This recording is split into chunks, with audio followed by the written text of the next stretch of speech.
Akan datang suatu hari rumah ini rata dengan tanah. Akan datang suatu hari semua yang dibangun oleh manusia hanya tinggal kenangan tanpa tanda. Ketika orang-orang kafir di Mekah bertanya kepada Nabi SAW, kalau bangunan hancur, wajar mereka melihat.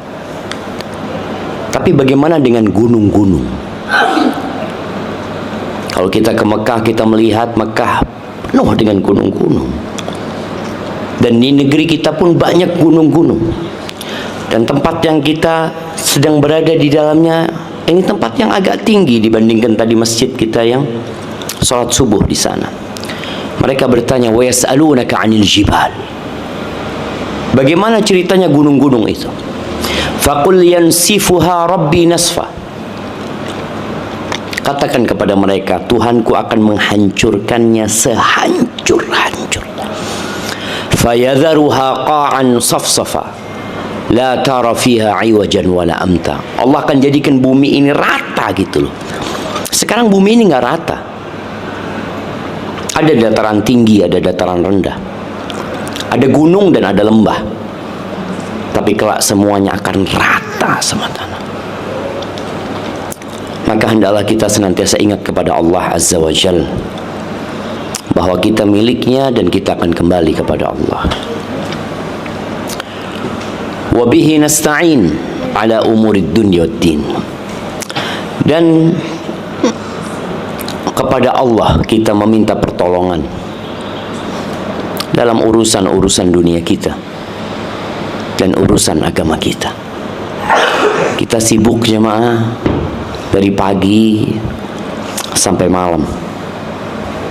Coba dipikirkan, berapa persen dari kesibukan kita yang untuk akhirat? Kita sering mendapatkan wejangan agar menyeimbangkan antara dunia dan akhirat katanya, tapi buktinya dusta. Kita SD belajar agama berapa jam? Berapa jam? 2 atau 3? SMP? SMA? Kuliah? Ada satu fase kita berhenti belajar agama. Kuliah ada nggak pelajaran agama? Semester 1 kalau nggak salah, 2 SKS. Habis gitu selamat tinggal. Maka tadi slogan-slogan yang mengatakan menyeimbangkan dunia dan akhirat, benar seharusnya seperti itu, tapi realitanya enggak. Allah mengatakan bal tu'thirunal hayatad dunya, kalian lebih mementingkan kehidupan dunia. Wal akhiratu khairu wa abqa, sedangkan akhirat itu lebih baik dan lebih kekal. Kita lihat bagaimana orang tua kita meninggal dunia, pergi, yang mereka bangun nggak dibawa. Kita lihat nenek-nenek kita. Kita lihat bagaimana Indonesia merdeka. Kemana mereka? Mereka tidak merasakan kemerdekaan. Mereka mati. Mereka meninggal dunia. Dan tidak ada yang mereka bawa. Allahumma salli wa sallim ala abdika wa rasulika Sayyidina wa maulana Muhammadin wa ala alihi wa ashabi ajmain. Ya Allah, semoga salawat dan salam, berkah dan nikmat senantiasa Engkau curahkan untuk hamba kekasih-Mu, untuk baginda Nabi kita Muhammad alaihi salatu wassalam, untuk keluarga beliau, untuk istri-istri beliau, untuk putra-putri beliau, dan untuk seluruh sahabat Nabi. Semoga Allah meridai kita bersama mereka. Amma ba'd. Apa temanya tadi? Syukur, bersyukur. Ya, bersyukur nih Ammar hadir di dunia. Ya Ammar, engkau akan lihat dunia ini terlaknat. semua yang kita sentuh itu akan hancur. Kita kalau bicara tempat yang dikutuk, tempat itu akan hancur. Dan semua yang kita sentuh dalam kehidupan ini akan hancur. Tidak ada kesenangan di muka bumi ini kecuali dibalut dengan kesedihan. Tidak ada yang tertawa dari pagi sampai sore, kecuali mungkin di sore hari dia akan menangis. Hari ini ada yang dilahirkan, dan di hari ini pula banyak yang dikebumikan. Itulah kehidupan. Bicara syukur, kita itu makhluk yang tidak pandai bersyukur. Tidak pandai bersyukur. Allah sudah membuat pernyataan di dalam Al-Quran Al-Azim. Allah mengatakan wa qalil. Qalil itu artinya apa? Sedikit.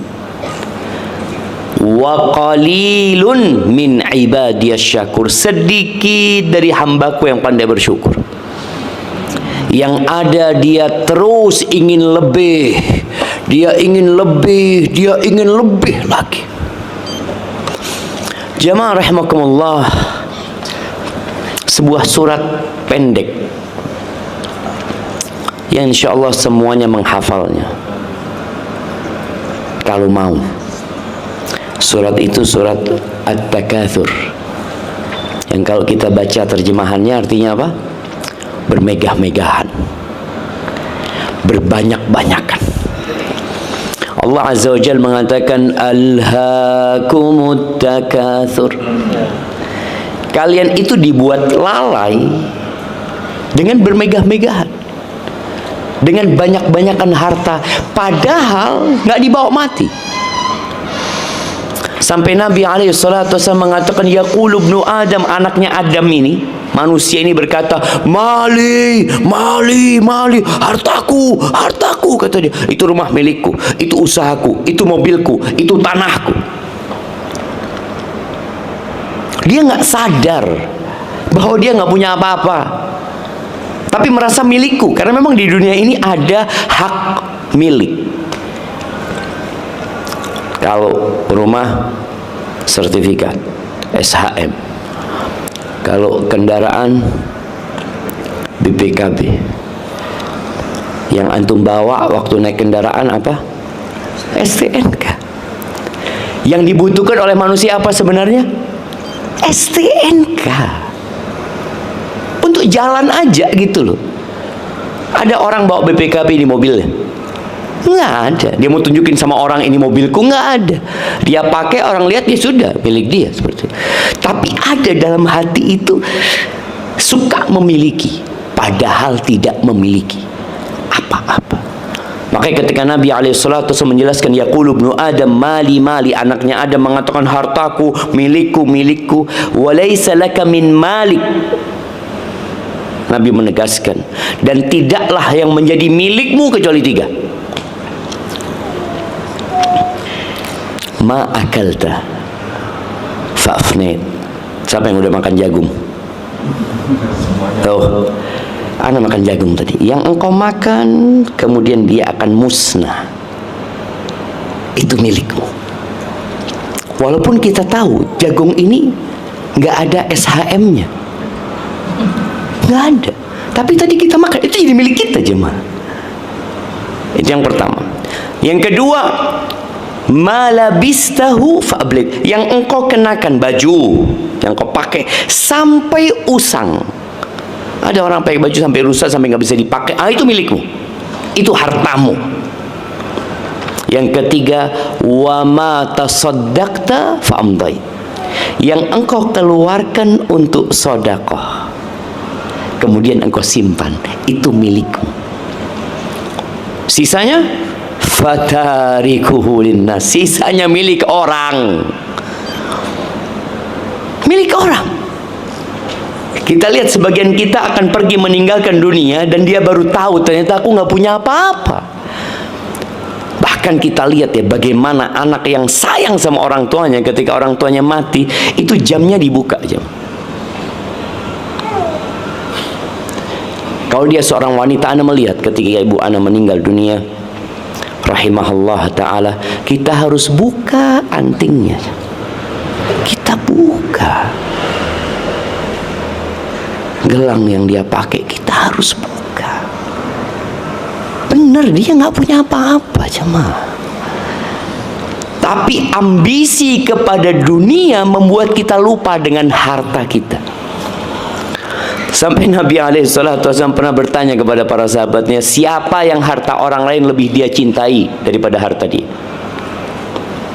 Kata para sahabat, ya nggak ada lah. Masa kita suka sama mobil-mobilnya orang, tetangga beli mobil baru, tiap hari kita datang mandiin gitu ya? Nggak ada. Kata Nabi SAW, kalian itu lebih cinta sama harta orang lain.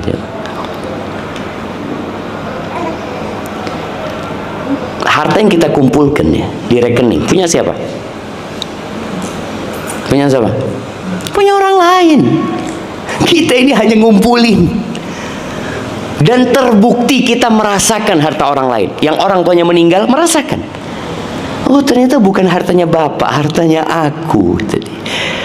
Dan kita nggak ambil pelajaran. Kita nanti akan seperti itu. Kita kerja, masukin rekening, kita tumpuk, kita beli tanah, kita beli rumah, ini itu. Coba tanyakan, milikmu? Bukan. Makanya usahakan tatkala kita bersedekah itu, ya paling tidak lebih banyak daripada yang kita simpan. Bisa seperti itu jemaah? Padahal milik kita loh, itu milik kita. Yang kita sedekahkan itu milik kita. Dan kita tahu ya, pada hari kiamat akan ada hisab. Ana ingin mengingatkan ini karena sebagian kita mungkin pernah bersedekah dengan jumlah besar. Mungkin pernah sedekah dengan jumlah 1 miliar, 2 miliar. Tapi mungkin ada orang-orang yang sedekahnya cuma 5.000. Bisakah 5.000 ini ngalahkan 2 miliar? Bisa jemaah. Allah itu maha adil. Pada hari kiamat perhitungan itu pakai persentase. Ingat persentase. Nabi SAW mengatakan sabaqa dirhamun mi'ata dinar. 1 dirham itu bisa mengalahkan 100 dinar. Dirham ini uang perak, dinar ini uang emas. 1 dirham ini ya mungkin 200.000. Bisa mengalahkan 500 juta. Gimana ceritanya 200.000 bisa mengalahkan 500 juta? Kita kan kadang-kadang bangga, oh anak saudara kok banyak anak. Kata Nabi SAW, tuh orang hanya punya uang 2 dirham. Uang dia cuma 2 dirham. Nggak punya lainnya dia, bas itu uang dia. Sebagian kita itu rumahnya ngontrak, nggak punya rumah dia. Kendaraannya ya kendaraan yang nggak mahal dia miliki. Dia punya gaji hanya segitu. Ada yang gajinya harian. Dia punya uang 2 dirham, anggap 400.000. 200.000 dia sedekahkan, dia infakkan. Berapa persen dari hartanya? 50%. Sedangkan orang yang sedekah 500 juta itu uangnya 1 triliun. Berapa persen jemaah? Jemaah, kalau 500 juta itu berapa persen dari 1 triliun? 0,05, nggak sampai 1%. Loh, enggak lah. 0,5. 1%-nya aja sudah. Wah, 1%-nya 10 M. 1%-nya itu 10 miliar. 1%. Dia ini 500 juta berarti 0,05%. Lebih banyak mana berarti sedekahnya sama yang 200.000 itu? 200.000 lebih banyak. Cuma kita kadang-kadang merasa sudah banyak, sudah sedikit. Jadi kalau sedekah itu bandingkan dengan yang ditinggal. Bukan dilihat nominal yang dikeluarin, Tapi bandingkan dengan yang tersisa. Kita kadang-kala ada kotak amal ngeluarin 100.000, seakan-akan banyak kan. Di sebelah kita cuma ngeluarin 2.000. Kita merasa Masya Allah 100.000. Ternyata yang 2.000 cuma punya duit, ya 2.000 itu dia, nggak punya lainnya. Terus gimana dia? Ya, ntar lagi kerja, kata dia. Bismillah, rezeki ada dari Allah SWT. Maka kita perlu bermuhasabah tentang bagaimana kita memandang kepada dunia ini. Kita rakus dengan dunia yang tidak kita miliki dan kita tidak bawa mati. Rasul SAW pernah bertanya kepada Ad-Dhahhak, ya Dhahhak, ma ta'amuka? Dhahhak, apa makananmu? Dia mengatakan al-lahm wal laban. Kata dia, makananku daging sama susu. Kenapa? Ya di Mekah nggak ada pertanian, jemaah, nggak ada perkebunan. Jadi kalau yang bilang diet keto itu ya mereka memang ya nggak ada lainnya, bukan diet mereka. Kalau ada roti ya dia makan roti itu, cuma kan nggak selalu ada. Kata dia daging sama susu. Berarti ini orang kaya juga, jemaah. Ila madza yasir. Terus itu daging sama susu jadi apa? Jadi apa, jemaah? Itu Dhahhak nggak berani ngomong deh. Dia mengatakan ila ma qad alimtahu ya Rasulullah, menjadi sesuatu yang kau sudah mengetahuinya ya Rasulullah. Lalu kata Nabi SAW, innallaha daraba mat'ama ibn Adam mathalan lid dunya. Allah jadikan makanan manusia itu permisalan buat dunia. Permisalan buat dunia. Walaupun makanan itu dihiasi, Anda nggak kebayang ya, makanan itu dihiasi. Tapi sekarang Anda bisa melihat bagaimana di restoran-restoran bintang 5 itu ya, makanan itu dihias ya sama chefnya ya. Makannya cuma dikit, jemaah, di model gini. Jadi apa nanti, jemaah? Mau di model kayak apapun tetap jadi kotoran. Dan itu dunia, jemaah. Terus nggak boleh kaya? Boleh kaya. Kata Nabi SAW, la ba'sa bil ghina, nggak apa-apa kaya itu, nggak apa-apa. Tapi ada satu syarat. Apa syaratnya? Jemaah, apa syaratnya jadi orang kaya? Syaratnya takwa. Jadi pernah di Masjid Nabawi ini para sahabat ngomong urusan dunia, urusan fulus ya, ini itu. Belum ada Rasulullah SAW. Tahu-tahu Nabi keluar dari rumahnya.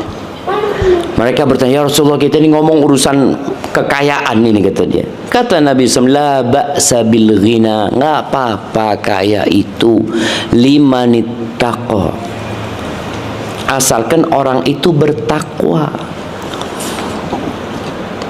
Sebagian kita ketika kaya ternyata semakin miskin. Apa yang menyebabkan dia semakin miskin? Ambisi. Anda dulu berpikir ya, orang kalau kaya itu enak hidupnya, ibadahnya lebih banyak. Mungkin dia bisa tiap hari hatam, baca 3 juz Al-Quran. Oh, dia nggak ngapa-ngapain, fulus sudah tinggal buka keran. Dia di masjid dari maghrib sampai isya, karena dia udah nggak mikirin fulus lagi gitu loh. Tapi ternyata harta ini punya efek samping. Kita tuh kalau beli obat berusaha untuk baca efek sampingnya. Pernah nggak kita baca efek sampingnya harta? Apa sih?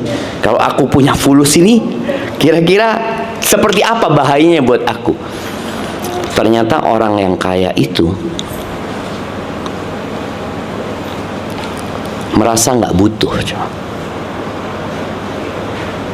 Kalau nggak butuh sama orang, nggak apa-apa. Tapi kalau sudah sampai nggak butuh sama Allah, itu yang bahaya.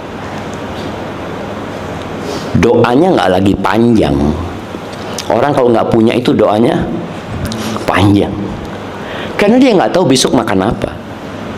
Sebagian kita tahu, insya Allah 2 tahun lagi masih ada harta. Kalau dia nggak kerja, cukup gitu.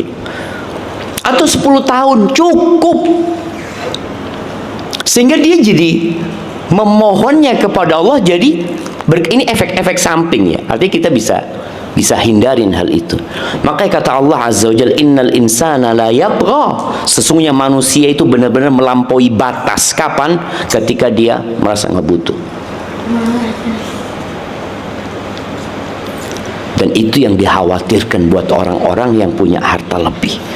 Dan tadi disebutkan bahwasanya orang kaya itu bisa jadi miskin dia jiwanya. Makanya kita nggak peduli lagi untuk mengumpulkan harta, apakah dengan cara halal atau haram. Kita nggak pernah belajar kadang-kala jamaah, mana sih yang halal, mana sih yang haram. Ya semuanya diterabas, yang penting Anda tidak nyakitin orang ya. Padahal dalam usaha, bisnis, kerja, dagang, apapun itu ada halal haram. Akan datang satu masa, kata Nabi SAW, la yubalil mar'u. Datang satu masa orang nggak lagi peduli dari mana dia dapat harta, dari halal atau haram. Terus dia cari harta. Apa yang harus kita lakukan sekarang ini? Yang perlu kita lakukan adalah bermuhasabah, mengevaluasi kenapa kita kerja jemaah. Untuk apa jemaah? Buka usaha lagi, buka usaha lagi, buka usaha lagi, mati. Lalu terus buat apa sebenarnya? Maka jadikan ambisi kita itu akhirat. Buka usaha supaya kita bisa lebih dekat sama Allah Subhanahu wa taala. Buka usaha supaya Anda bisa membantu dakwah ini. Buka usaha supaya Anda bisa menyekolahkan anak-anak yatim. Soalnya sebagian orang sudah sampai titik dia udah nggak butuh. Jadi tambahan harta dia itu nggak ada gunanya. Kapan harta itu berguna? Ketika dia butuh. Dan kita tahu ya, harta ini baru bermanfaat kalau kita keluarkan. Kalau di rekening kita nggak ada manfaatnya, hanya angka. Kapan bermanfaat? Ketika dikeluarkan.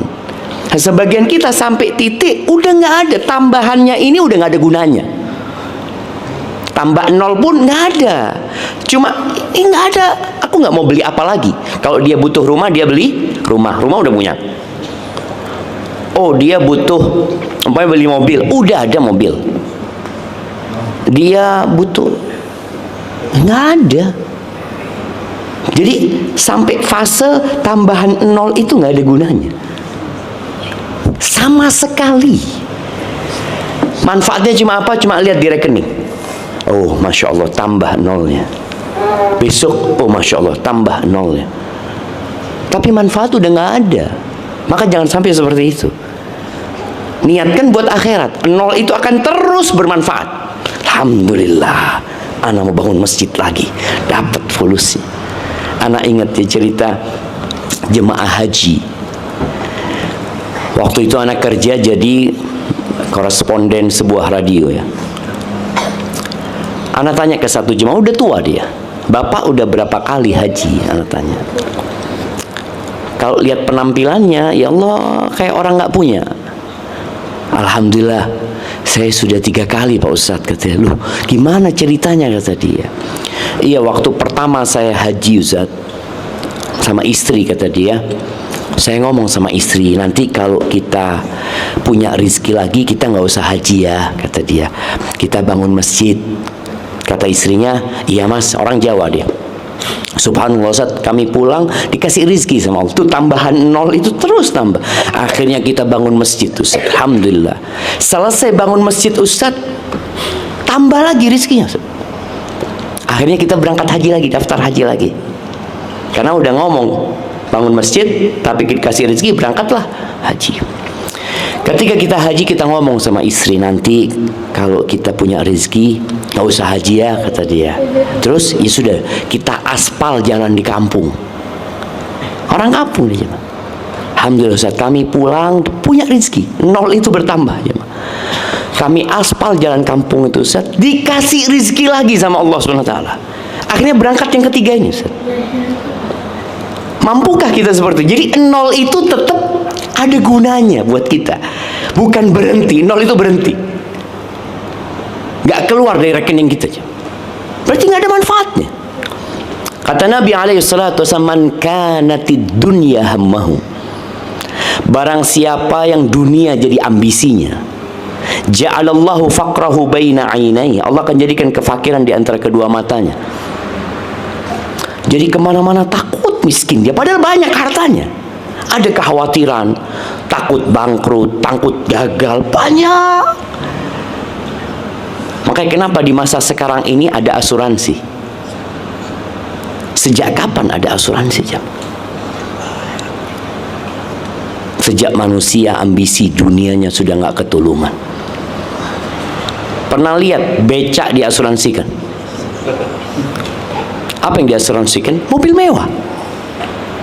Padahal becak ini kalau rusak, ya udah nggak punya lagi dia. Yang punya mobil mewah ini rusak, dia bisa beli baru lagi padahal.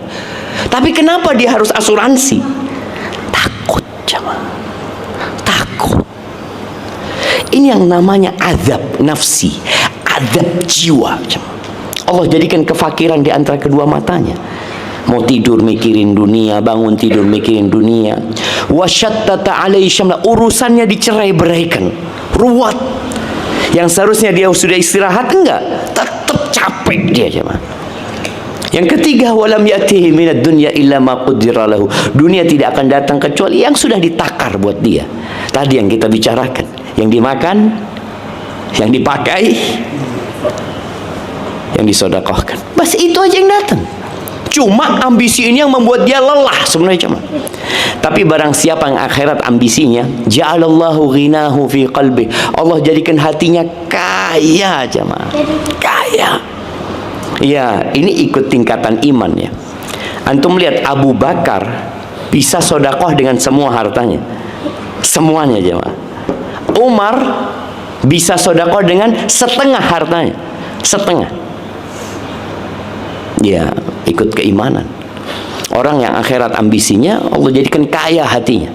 Ketika Umar ditanya, apa yang kau sisakan buat keluargamu? Yang ditanya disisakan. Karena ingat, hitungannya persentase. Seperti ini ya Rasulullah, berarti separuhnya. Abu Bakar ditanya, apa yang kau sisakan buat keluargamu? Lebih baik dari ini ya Rasulullah. Apa yang kau sisakan buat keluargamu? Allah dan Rasulnya. Sampai seperti itu imannya. Jadi tadi ketika orang ambisinya akhirat, Allah jadikan hatinya kaya, urusannya disederhanakan, dan Allah kirimkan dunia kepada dia, sedangkan dia nggak mau gitu. Aku mau mati, aku mau tinggalkan semuanya. Dikasih lagi sama Allah, dikasih lagi sama Allah. Ya udah, buat bekal dia ke akhirat. Maka jamaah rahimakumullah, banyak-banyak baca doa.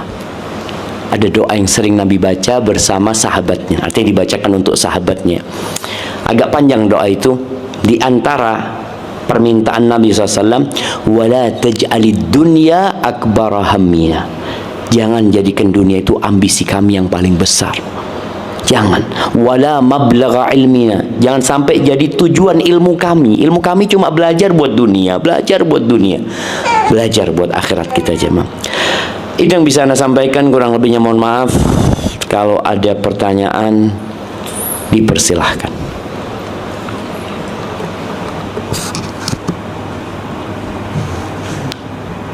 Bapak.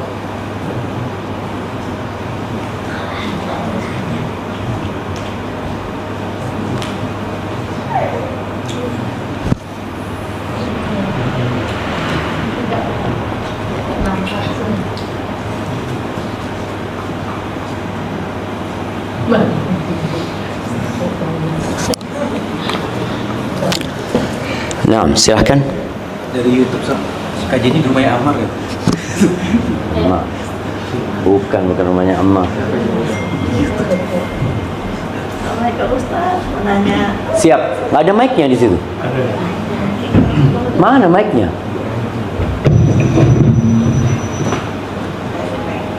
Oh, disimpan sama bapak-bapak mic-nya. Ya, assalamualaikum Bapak. Bismillahirrahmanirrahim. Assalamualaikum warahmatullahi wabarakatuh. Waalaikumsalam warahmatullahi wabarakatuh. Alhamdulillah, syukurillah pagi ini saya masih dalam keadaan sehat walafiat, diberi hidayah oleh Allah Subhanahu wa taala untuk Amin. mengikuti datang kajian yang Bapak Ustadz berikan. Alhamdulillah saya sudah mendengar beberapa materi yang Ustadz sampaikan pagi ini. Baru saya tahu bahwa di dalam kita bersedekah itu kita harus menghitung persentase berapa yang tertinggal dengan kita. Jadi walaupun yang kita kasih banyak, tetapi masih banyak berlebih pada diri kita, itu ternyata tidak ada manfaatnya dan tidak berguna. Lebih baik mengasih 2.000 tetapi memang dia tidak ada yang disimpan. Nah, ini sudah saya ketahui bahwa bagaimana cara kita secara teori memang kita mengetahui persentase dalam membagikan zakat atau mengeluarkan rezeki yang kita punya. Jadi bagaimana caranya kita mengapakan diri kita, Ustaz? Kita tahu secara teori ini demikian jalannya, tetapi dalam prakteknya itu kadang susah sekali kita untuk menyatukan hati dan pikiran kita. Secara hati benar, tapi pikiran melakukannya lain gitu Ustaz. Jadi bagaimana kita bisa mensejajarkan antara pikiran dan hati yang udah saya dapat pagi ini. Alhamdulillah, syukurillah materi yang begitu bagus. Ternyata kita bersedekah itu bukan banyak nilai banyaknya, tetapi berapa yang tersimpan terduduk pada diri kita. Mungkin saya hanya ingin mendengar bagaimana cara kita menyatukan hati dan pikiran kita di dalam masalah ini Ustaz. Terima kasih. Assalamualaikum warahmatullahi wabarakatuh. Waalaikumsalam warahmatullahi wabarakatuh. Masya Allah jamaah ya. Ya, ini pertanyaan yang menarik sekali ya. Soalnya pikiran kadang-kala nggak sejalan sama hati. Ilmu yang kita milikin tapi ternyata hati kita belum bisa menjalankannya. Konsep sedekah dalam Islam ini ada sedekah wajib. Kita tahu sedekah wajib itu zakat 2,5%. Itu yang wajib. Tapi kalau bicara ingin lebih, maka kita ingin mencari derajat yang lebih tinggi di surga Allah Azza wa Jalla. Dan Allah menyebutkan memang dalam bersedekah itu alladzina yunfiquna fis sarra wa dharra. Allah menyebutkan orang-orang bertakwa itu berinfak dalam kondisi sempit dan lapang. Sebagian kita baru bersedekah kalau banyak hartanya. Enggak. Orang beriman itu engkau nggak punya tetap sedekah, bisa sedekah. Walaupun tadi nominalnya nggak banyak, padahal hitungannya banyak di sisi Allah Subhanahu wa taala. Memang semua itu dimulai dari bawah. Ana rasakan, dan insya Allah semua merasakannya. Ketika uang kita sedikit, kita itu sedekah banyak aman. Kita mau yang punya duit 10.000, mau sedekah 5.000 itu bisa. Mah cuma 5.000, padahal itu setengah harta kita. Kemudian ketika kita punya duit 100.000, bisakah kita sedekah 50.000? Masih bisa. 50.000, insya Allah ntar cari lagi gitu kan. Padahal 50%. Ketika uang kita 1 juta, mau sedekah 500.000 mulai berat. Padahal nilai 500.000 itu sama dengan 5.000, nggak ada bedanya, sama persis. Ketika kita punya uang 1 M, mampukah kita sedekah 500 juta? Padahal sama dengan 5.000, sama. Masalahnya di mana? Cinta dunia, hubbud dunya. Makanya agar kita bisa menyelaraskan pikiran dan hati itu, diantaranya adalah dengan mengingat akhirat. Salah satu caranya adalah dengan ziarah kubur. Orang ketika lihat bapaknya, bapak mungkin yang dulu punya usaha besar, ya Allah nggak ada yang dibawa sama bapak ya, ditinggalkan buat anak-anaknya. Dan kadangkala aku, mamanya seorang ibu, anak-anakku sudah mapan semuanya. Buat apa hartaku? Ya seharusnya buat aku gitu loh.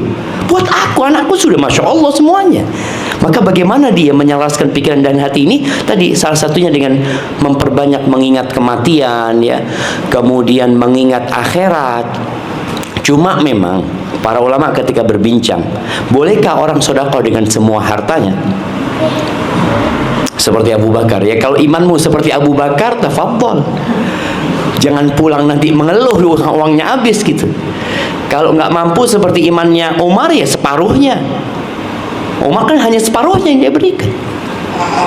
Jadi jangan berlebih-lebihan bersedekah dan jangan bakhil. Jadi paling enggak tetap pikiran kita dipakai, tapi hati kita menjadi pemandu tatkala kita beramal. Dan ingat jamaah, ada syarat diterimanya sedekah kita, itu ikhlas lillahi ta'ala. Dan kalau bisa kita ini punya amalan yang tersembunyi.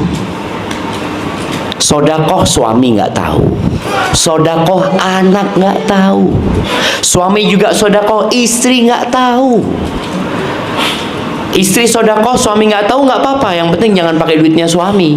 Ini sedekah pakai duitnya sendiri gitu loh. Kalau pakai duitnya suami, mau nggak mau harus pakai izin suaminya.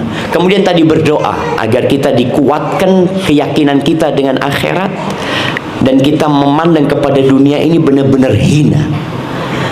Makanya ketika Nabi SAW tidur, ya, di atas kasur yang dari tikar, dari daunnya kurma itu, bekas di perutnya Nabi SAW ada garis-garisnya. Umar nangis, dia mengatakan, ya Rasulullah, Kaisar Romawi, Kisra Raja Persia hidup dalam kelezatan, kenyamanan, dan engkau hidup seperti ini ya Rasulullah. Apa kata Nabi SAW? Mali walid dunya, apa urusanku sama dunia Umar?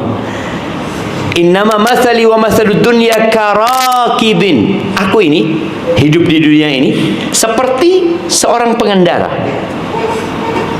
istadalla tahta syajarah, yang berteduh di bawah pohon, kemudian pergi meninggalkan pohon itu selama-lamanya. Jadi kita di dunia ini cuma di rest area cuma. Ada orang di rest area bangun rumah? Nggak ada. Udah kita ke toilet apa, bawa keperluan, berangkat lagi. Itulah permisalan Nabi SAW dengan dunia.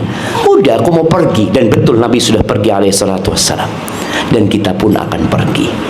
Maka memandang dunia dengan pandangan yang benar itu akan membuat kita, ya insya Allah kalau sedekah tadi mikirnya, oh alhamdulillah, mamanya kita punya uang 100 juta, kita sedekah 50 juta, alhamdulillah 50 juta yang aku kirim di sana.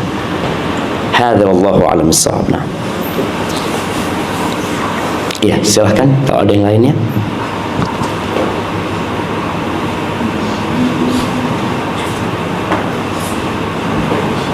Thomas lagi, Ustaz. Siap. Baiknya.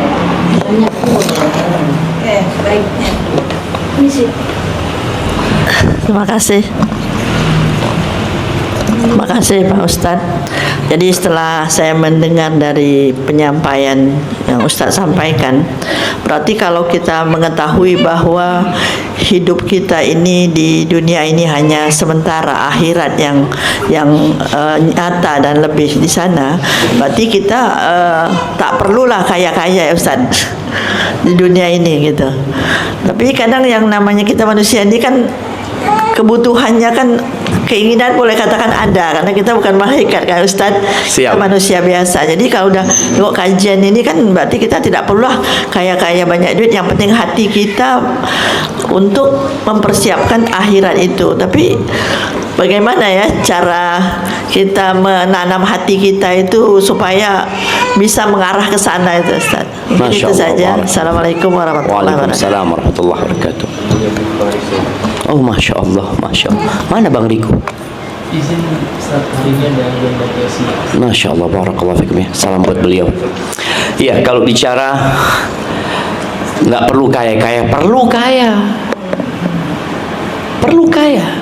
Kan Nabi SAW mengatakan la ba'sa bil ghina, nggak apa-apa kaya itu, asalkan bertakwa.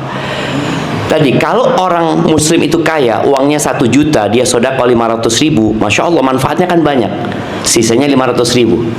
Kalau dia punya uang 10 miliar, sedekahnya 5 miliar, Masya Allah kan, manfaatnya buat umat itu besar. Jadi kalau bicara kaya itu nggak apa-apa, yang penting bertakwa. Namun tadi jangan sampai kita sampai di satu titik nol itu cuma nambah tapi nggak keluar. Nolnya nambah loh. Yang dikeluarkan berapa? Tetap 100 juta mamanya. Saya alhamdulillah Ustaz, tiap tahun saya sedekah 100 juta. Padahal nolnya sudah nambah dia. Seharusnya 100 juta itu juga nambah nolnya 1. Jadi tetap berpikir persentase tadi. Kaya silahkan. Kalau bicara kebutuhan manusia itu terbatas. Baju manusia butuh berapa? 2 lah, 1 dipakai, 1 dicuci. Tas, mama butuh tas berapa? Mama butuh tas berapa? Mama tasnya sama dengan warna bajunya. Kalau bajunya 10, tasnya 10. Itu keinginan, bukan kebutuhan. Dan kalau bicara keinginan, ya keinginan nggak ada batasannya, nggak ada batasannya. Kita punya mobil ini, kepingin punya mobil ini, maka kita punya handphone. Perusahaan-perusahaan ini kan memang bikin handphone itu berusaha dia untuk menggabungkan kebutuhan dengan keinginan. Padahal lebih banyak keinginannya. Kalau butuh, banyak orang tua butuh HP apa? Ya bisa buat telepon, bisa buat WA, selesai. Tapi kalau keinginan, Masya Allah, kepingin yang kameranya 7 supaya lebih keren, seperti. Jadi kalau keinginan itu memang nggak ada batasannya. Nah, kita yang harus mengerem keinginan itu. Tapi kalau kaya butuh tadi, karena umat butuh gitu loh. Dan kita butuh buat akhirat kita. Makanya pernah di masa Nabi SAW, orang-orang miskin itu ngeluh. Datang kepada Rasul SAW mengatakan, ya Rasulullah, zahaba ahlud duthur bil ujur. Ya Rasul, itu orang-orang kaya borong pahala mereka. Kata Nabi SAW, gimana? Kata dia, yusalluna kama nusalli. Mereka sholat seperti kita sholat, sama. Yasumuna kama nasum. Mereka puasa, kita puasa. Orang kaya sama miskin sama di sini. Puasa sama, sholat sama. Terus jadi masalah, mereka bisa sodako, kita nggak bisa sodako. Wa yatasaddaquna bi fuduli amwal. Mereka bisa sodako dengan kelebihan harta mereka, kita nggak bisa gitu loh. Ini orang miskin kepingin gitu loh, tapi nggak bisa. Lalu kata Nabi SAW, kalian mau nggak aku kasih amalan yang bisa menyeimbangi mereka? Iya ya Rasul. Nah, selesai sholat kalian baca subhanallah 33 kali, alhamdulillah 33 kali, Allahu Akbar 33 kali, terus baca la ilaha illallah wahdahu la syarikalah sampai akhir itu ya. Itu insya Allah kalian bisa menyaingi mereka. Sudah sahabat bahagia ya. Tahu-tahu orang kaya dengar, ngamalin juga orang kaya. Datang lagi sahabat, ya Rasulullah, mereka ikut-ikutan, kata dia. Kita sudah mau bersaing, tahu-tahu diikutin sama mereka. Apa kata Nabi SAW? Dzalika fadlullah yu'tihi man yasha. Itu karunia dari Allah, Allah berikan kepada siapa yang Allah kehendaki gitu. Dan belum tentu kalau yang miskin kaya bisa seperti orang kaya yang bersedekah, belum tentu. Maka kita harus bersyukur dengan kondisi yang ada. Tadi yang kaya silahkan, semakin bisa memberikan manfaat buat orang. Jadi ketika ambisinya akhirat, semakin Abdurrahman bin Auf kaya raya, Utsman kaya raya. Tapi buat apa? Tadi buat kebutuhan umat gitu, bukan untuk kebutuhan pribadi. Soalnya kebutuhannya udah cukup gitu loh. Jadi kadang berpikir cari fulus lagi, buat apa Ustaz? Ana udah cukup gitu loh. Umur sudah sekian ya. Nggak manfaat, tambahan 0 itu nggak manfaat buat akhiratnya. Seperti itu. Barakallahu fikum. Cuma tadi jangan sampai lupa halal haram ya ketika mencari dunia.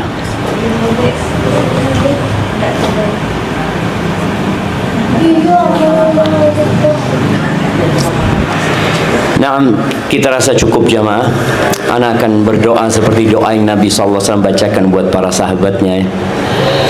اللهم لك الحمد كله ولك الشكر كله وإليك يرجع الأمر كله. اللهم صل وسلم على نبينا محمد. اللهم اقسم لنا من خشيتك ما تحول به بيننا وبين معاصيك، ومن طاعتك ما تبلغنا به جنتك، ومن اليقين ما تهون به علينا مصائب الدنيا، ومتئنا بأسماعنا وأبصارنا وقوتنا ما أحييتنا، واجعله الوارث منا، واجعل ثأرنا على من ظلمنا، وانصرنا على من عادانا، ولا تجعل مصيبتنا في ديننا، ولا تجعل الدنيا أكبر همنا ولا مبلغ علمنا، ولا تسلط علينا من لا يرحمنا. وصلى الله على نبينا محمد وعلى آله وصحبه وسلم. Anda kembalikan ke MC tuan rumah, tafadhal.